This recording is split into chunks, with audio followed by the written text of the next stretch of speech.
How you doing? I am here with the Skechers Aero Burst.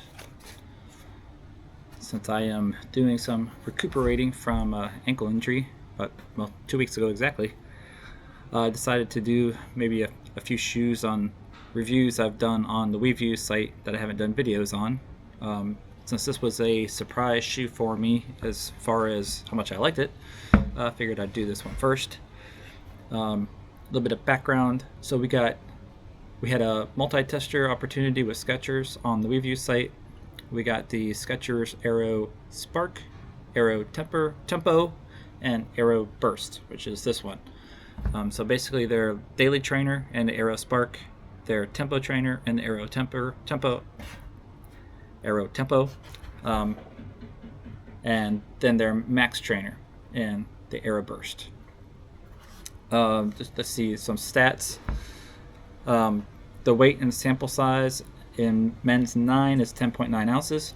In my size 12, this came in at 13.1 ounces, which is pretty hefty. It actually matches one of my heaviest trail shoes, the Nike Zagama 2. Stack height is 41 millimeters in the heel, and it has a 6 millimeter drop, so 35 up here. The midsole is a dual density Hyperburst ice foam. It's actually a very nice foam. It's dense, but it has a nice bounce to it. It does have an H plate, carbon infused plate up just in the toe area. Has arch fit for pressure distribution within the insole. Has a not very breathable upper, but it is an engineered mesh. It's comfortable, beefy, and a fully gusseted tongue. I don't know if you can see in there, but it's fully gusseted tongue. So I'll just go over the shoe overall real quick. It's got a nice padded collar. It's very stiff. There's no give to this collar. It was one of the few shoes that I've had that I could actually feel the collar in the beginning runs. I have over 51 miles in this shoe. I think around 54. I don't know, 52, something like that. It did wear down a little bit or get comfortable with it after a while, but it's definitely, if you have ankle bone rubbing on any shoes, it's something you may want to watch out for because it's stiff. It's got a semi-rigid heel collar. It is a very structured collar all around. Some of the reviewers noted some lack of space in the toe box, especially I was one of them, on this outer part. In the beginning, it was just, I didn't get any blisters, but I just felt some pressure. It relaxed after about 10 miles, so my foot got accustomed to the shoe. But again, it's just one of those things to get used to. Skechers appears to have a very more traditional toe box shape, so sometimes that can not allow enough room for the toes. But overall, after about 10 miles, everything kind of came in and was fairly well. I had no problem with lockdown, no problem with heel slippage, no movement in my foot whatsoever. The outsole is Goodyear outsole and small amounts of rubber, strategically placed. So I don't think it's the rubber that's putting a lot of the weight into the shoe. However, I will say this is actually my high wear area, 51 miles.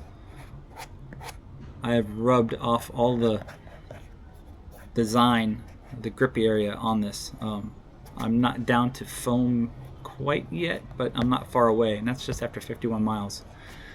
I tend to wear through soft foams or soft rubber really quick, Puma and Goodyear, so it's a very good gripping outsole. Had good grip in wet and dry conditions, but it's just something that I have a habit of doing is wearing through softer rubbers. The harder rubbers don't have as good grip, but they last longer.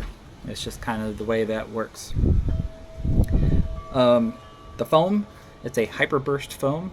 I think that's their branding. Hopefully that shows up. It's a dense foam, but it has really nice bounce to it. I was caught a little off guard. I wasn't expecting it. When I heard we were getting these 3 shoes, I was most excited about the tempo. Just the way it looked looked like it was going to be a great shoe. Um, Running into Spark, the Tempo, and then the Burst. This is actually my favorite shoe out of the three, and it's not really close. I think they did a great job with this shoe. Some of the things that I wish they would do on the next iteration, if they do it, is cut weight. 13.1 ounces is a heavy shoe. And while it's comfortable, I did a 16-mile run in it, and I did this in the middle of the heat of the summer.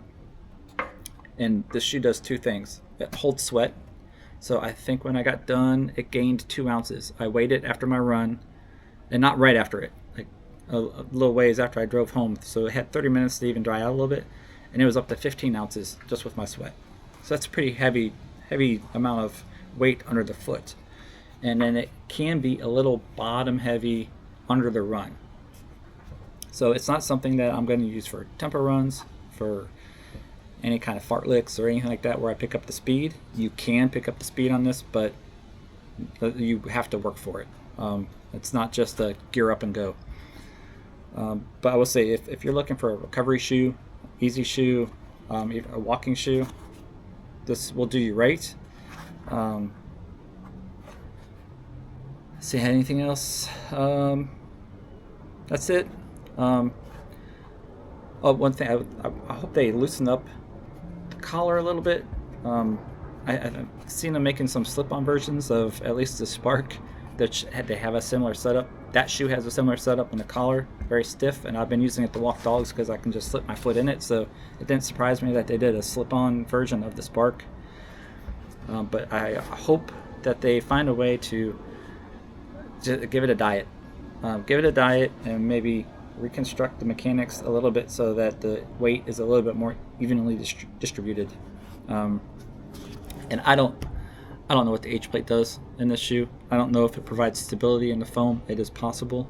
It's only in the upper part of the foam, but I'd love to see it with the shoe ran in without the H plate, see if it did anything. I feel like it's maybe just a feature they get to call out that, hey, we have a plate. I couldn't feel the plate in it, and I like the foam. So that's all.